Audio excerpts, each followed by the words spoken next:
ವೀಕ್ಷಕರೇ, ದೇವೇಗೌಡ ಮತ್ತು ಚೆನ್ನಮ್ಮ ಅಸಲಿ ದಾಂಪತ್ಯ ಹೇಗಿರಬೇಕು ಅಂತಂದ್ರೆ ಹೀಗಿರಬೇಕು ನೋಡಿ. ಈಗೇನು ನೀವು ಈ ವಿಡಿಯೋ ನೋಡ್ತಾ ಇದ್ದೀರಲ್ಲ, ಈ ವಿಡಿಯೋನ ನೀವು ನೋಡ್ತಾ ಇದ್ದಷ್ಟು ನಿಮ್ಮ ಕಣ್ಣಲ್ಲಿ ನೀರು ಬರೋದು ಗ್ಯಾರಂಟಿ. 85 ವರ್ಷದ ಚೆನ್ನಮ್ಮ 2001ರಲ್ಲಿ ಆಸಿಡ್ ದಾಳಿ ಆದ್ರೂ ಕೂಡ ಜಗ್ಗಲಿಲ್ಲ, ಬಗ್ಗಲಿಲ್ಲ. ಆದ್ರೆ ಇವತ್ತು ಕೇವಲ ಆರೋಗ್ಯದ ಸಮಸ್ಯೆಗೆ ಶರಣಾಗತಿಯಾದ್ರು. ಇವತ್ತು ಅವರು ನಮ್ಮ ಮುಂದೆ ಇಲ್ಲ.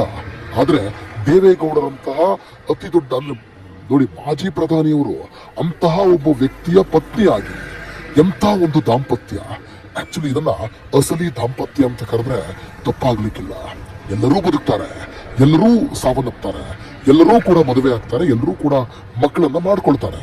ಆದ್ರೆ ಒಂದು ದಾಂಪತ್ಯ ಅಂದ್ರೆ ಹೇಗಿರ್ಬೇಕು, ಕೊನೆ ಗಳಿಗೆಯಲ್ಲೂ ಕಟ್ಟ ಕಡೆಯ ಕ್ಷಣದಲ್ಲೂ ಕೂಡ ಹೇಗಿರ್ಬೇಕು ಅನ್ನೋದಕ್ಕೆ ಈ ಅಸಲಿ ದಾಂಪತ್ಯಕ್ಕೆ ಸಾಕ್ಷಿ ದೇವೇಗೌಡ ಮತ್ತು ಚೆನ್ನಮ್ಮರ ಈ ಒಂದು ವಿಡಿಯೋ. ವೀಕ್ಷಕರೇ, ಮತ್ತೊಂದು ವಿಡಿಯೋ ಬರುತ್ತೆ. ಆ ವಿಡಿಯೋ ನೋಡಿದ್ರೆ ಕಣ್ಣಂಚಲ್ಲಿ ನೀವು ನೀರು ಸುರಿಸೋದು ಗ್ಯಾರಂಟಿ. ಯಾಕಂತಂದ್ರೆ ಇವತ್ತು ಚೆನ್ನಮ್ಮನನ್ನ ಕಳೆದುಕೊಂಡಂತಹ ದೇವೇಗೌಡರು ಕಣ್ಣಲ್ಲಿ ನೀರು ಸುರಿಸುತ್ತಾ ಗಳಗಳನೆ ಅಳುತ್ತಿದ್ದಾರೆ. ಅದು ಇಂತಹ ವಯಸ್ಸಿನಲ್ಲಿ 90 ವರ್ಷ ದಾಟಿ ಹೋಗಿದೆ. ಮಾಜಿ ಪ್ರಧಾನಿಯಾಗಿದ್ದವರು ಇವತ್ತು ಈ ರೀತಿಯಾಗಿ ಗಳಗಳನೆ ಅಳುತ್ತಿರುವುದು ಎಂತಹ ಒಂದು ಶಾಕಿಂಗ್ ಅನ್ನುವಂಥದ್ದು. ಅಂದ್ರೆ ಆ ಏಜ್ನಲ್ಲೂ ಕೂಡ ಈ ರೀತಿಯಾಗಿ ಅಳುತ್ತಿರುವಂತ ಒಂದು ವಿಡಿಯೋನ ನೀವು ನೋಡ್ತಾ ಇದ್ರೆ ನಿಮ್ಮ ಕಣ್ಣಲ್ಲಿ ನೀರು ಬರೋದು ಗ್ಯಾರಂಟಿ.